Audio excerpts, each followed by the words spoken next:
ಇನ್ನು ಇಲ್ಲಿವರೆಗೂ ಕೂಡ ರಾಷ್ಟ್ರಪತಿಯವರಿಗೆ ಡೆಡ್ಲೈನ್ ಕೊಟ್ಟಿರಲಿಲ್ಲ ಯಾವತ್ತು ಸುಪ್ರೀಂ ಕೋರ್ಟ್ ಅಥವಾ ಚಾಟಿ ಬೀಸಿರಲಿಲ್ಲ.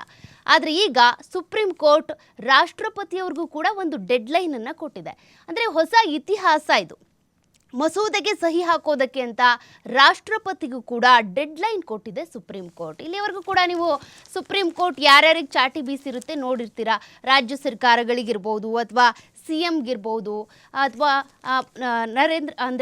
ಪ್ರಧಾನಿಗಳಿಗಿರ್ಬೋದು, ಇಂಥವ್ರಿಗೆ ಹೇಳಿರ್ತಾರೆ ಹಿಂಗೆ ಅಂತ ವಾರ್ನ್. ಬಟ್ ರಾಷ್ಟ್ರಪತಿಗೂ ಕೂಡ ಒಂದು ವಾರ್ನ್ ಸಿಕ್ಕಿದೆ. ಕಾರಣ 3 ತಿಂಗಳಲ್ಲಿ ನಿರ್ಧರಿಸದಿದ್ದರೆ ಕಾರಣವನ್ನು ಕಡ್ಡಾಯ ಕೊಡಬೇಕು. ಅಂದರೆ ಯಾವುದಾದ್ರೂ ಒಂದು ಮಸೂದೆಗಳನ್ನ ಕೊಟ್ಟಿದ್ದಾರೆ ಅಂದರೆ ಅದನ್ನು ಅನುಷ್ಠಾನಕ್ಕೆ ತರಬೇಕು ಅಂದರೆ ಅವರು ಎಲ್ಲದನ್ನೂ ಪರಿಶೀಲನೆ ಮಾಡ್ತಾರಲ್ಲ, ಅದಕ್ಕೆ ಹೆಚ್ಚು ಅವಧಿನ ತೆಗೆದುಕೊಳ್ಬಾರ್ದು.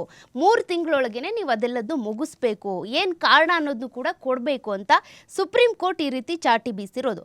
ರಾಜ್ಯಪಾಲರು ಮಾತ್ರ ಅಲ್ಲ, ಯಾವುದೇ ವಿಧೇಯಕಗಳಿಗೆ ಸಂಬಂಧಿಸಿದಂತೆ ನಿರ್ಧಾರ ತೆಗೆದುಕೊಳ್ಳೋದಕ್ಕೆ ರಾಷ್ಟ್ರಪತಿಗಳಿಗೂ ಕೂಡ ಸುಪ್ರೀಂ ಕೋರ್ಟ್ 3 ತಿಂಗಳ ಕಾಲಮಿತಿಯನ್ನು ಕೊಟ್ಟಿದೆ. ಈ ಆದೇಶ ಹೊರಡಿಸಿರೋದು ಒಂದು ರೀತಿ ಹೊಸ ಇತಿಹಾಸ ಇದು.